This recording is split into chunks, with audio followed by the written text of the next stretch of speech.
আর তারপর হঠাৎ মধ্যরাত্রিতে পিন ফেলা নিস্তব্ধতার মাঝে তোমার অকারণেই আগমন ঘটে। আর আমার তখন ইচ্ছে করে সমস্ত কিছু পিছনে ফেলে এক দৌড়ে গিয়ে লাফিয়ে পড়ি তোমার উপর, সেই ছোট্টবেলার মতো। মনের মধ্যে জমে থাকা কথাগুলো এক নিঃশ্বাসে বলে ফেলি সেই সব কথাগুলো যেগুলো বছরের পর বছর বলবো বলবো করেও তোমাকে বলে উঠতে পারিনি, তোমাকে বলা হয়ে ওঠেনি। খুব ছোট্ট থেকে রোজ একটু একটু করে তোমাকে নিয়ে দেখতে থাকা আমার স্বপ্নটা।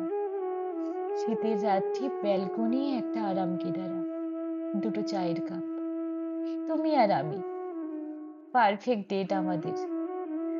আমার আজ খুব ইচ্ছে করে তোমাকে ডেকে দেখাতে তোমার এই সাদা আর ব্লু শার্টটা ছাড়াও কত শত রঙের জামা হয়, অথচ তুমি শুধু ওই দুটো জামাই রোজ পরে যেতে। ছোট ছিলাম, তাই বাক্স ঘেটে জামা দেখার বুদ্ধি আমার ছিল না। আজ মনে হয় ওই দুটো শার্ট ছাড়া আর হয়তো শার্টই ছিল না তোমার।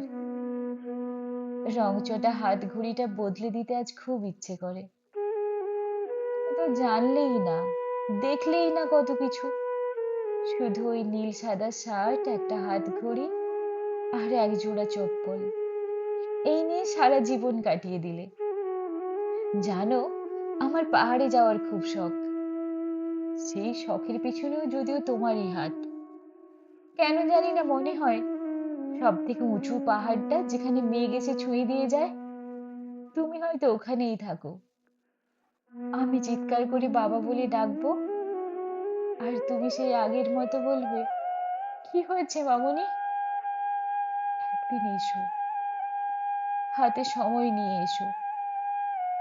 তোমাকে অনেক কিছু বলার আছে, অনেক অভিযোগ আছে তোমার কাছে।